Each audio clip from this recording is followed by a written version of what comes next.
ఏముంది సోదరులారా మన జీవితంలో? ఇన్ని సంవత్సరాల మన జీవితంలో కనీసం ఖురాన్ గ్రంథాన్ని చదవలేదు. ఇన్ని సంవత్సరాల మన జీవితంలో నబీ సల్లల్లాహు అలైహి వసల్లం వారి జీవిత చరిత్ర ఏంటో చూడలేదు మనం. కానీ మనం అనుకుంటున్నాం, భయ్ ఆమె ఖాందాన్ ముస్లిం భయ్, ఆమె షేకా, సయీదా, పఠానా, ఖానా, బేగా, ఖురైషియా, లేబుల్లేం పనికిరావు అన్నాడు. ఇన్ అక్రమకుమ్ ఇందల్లాహి అత్కాకుమ్, నిజంగా నీ గుండెల్లో అల్లాహ్ యొక్క బీతుంటే, నిజంగా నువ్వు పవిత్రమైనటువంటి జీవితాన్ని గడిపితే, నువ్వు చినిగిపోయి చొక్కా వేసుకున్నా పూరి గుడిసెలో ఉండా నీకు స్వర్గం ఇస్తాను అన్నాడు. కానీ మన జీవితంలో ఎక్కడుంది? ఏదో ట్రెడిషనల్గా జుమా వస్తే మసీదు నిండిపోతే అసన్న మధులో మళ్ళీ ఒక్కలేని కూడా ఉండరు. ఇదే మనకు ధర్మం నేర్పిస్తుంది. రేపు రంజాన్ వస్తే మసీదులు పట్టట్లేదు, మళ్ళీ ఇంకో స్టేర్ వేద్దాం అనుకుంటాం. రంజాన్ వెళ్ళిన తర్వాత మళ్ళీ విలవిల్లాడుతూ ఉన్నాయి. కారణం ఏంటంటే జీవితం యొక్క పరమార్థాన్ని మనం గుర్తించలేదు. ఐహికపరమైనటువంటి ఈ ప్రపంచం కోసమే పరిగెడుతున్నాం. ఒక రోజున వెళ్ళిపోతాం. అల్హాకుముత్ తకాసురు హత్తా జుర్తుముల్ మకాబిర్, ఒకటి కంటే ఒకడు ఎక్కువగా సంపాదించాలి అనేటువంటి వ్యామోహంలో మర్చిపోతున్నారు. అదే వ్యామోహంతో చివరికి శ్మశానానికి చేరుకుంటారు. ఇప్పుడు ఊళ్ళో ఉన్న వాళ్ళకంటే ఊరు బయట ఉన్న వాళ్ళే ఎక్కువ మంది ఉన్నారు సోదరులారా. కాటిలో నిద్రించే వాళ్ళే ఎక్కువ మంది ఉన్నారు. ఎప్పుడైనా గర్వం, అహంకారం తలకెక్కితే వెళ్ళి కబర్స్థాన్లో వెళ్ళి చూడు. నీకంటే ధనవంతులు, నీకంటే బలవంతులు, నీకంటే అందగాళ్ళు ఎందరో మట్టిలో పనుకున్నారు.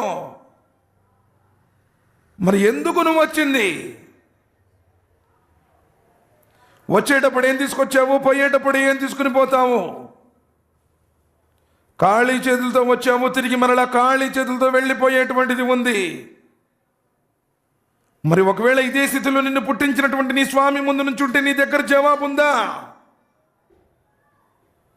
నేను జుమా అడిగే మసీదుకి వెళ్ళేవాడిని అల్లా అంటే సమాధిలో ఉండేటువంటి ఆ దైవదూతలు అంగీకరిస్తారా? నాకు ఇష్టం వచ్చినప్పుడు ఫజర్ నమాజుకో, ఈశా నమాజుకో వెళ్తానంటే అంటే సమాధి బాధల నుండి నువ్వు రక్షించబడతావా? రంజాన్లో చివరి 3 రోజులు ఉండేవాడిని అంటే అంగీకరిస్తాడా? ఫమయ్యామల్ మిస్కాల జర్రతిన్ ఖైరయ్యరా వమయ్యామల్ మిస్కాల జర్రతిన్ షర్రయ్యరా. నువ్వు చేసినటువంటి రవ్వంత పాపాన్ని విడవను అంటున్నాడు.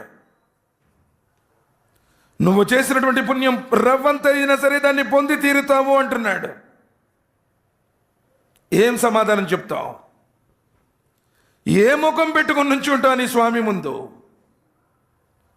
ప్రళయదినం రోజున అడుగుతాడే నీ జీవితాన్ని ఏ మార్గంలో గడిపాము అని.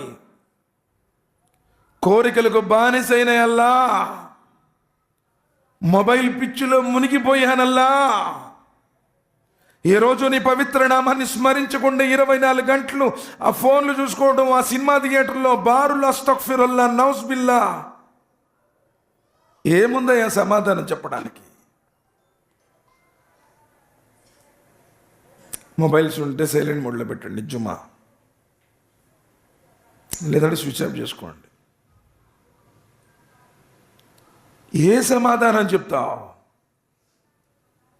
ఏదో కులాచారంగా వస్తున్నా పోతున్నావంతే.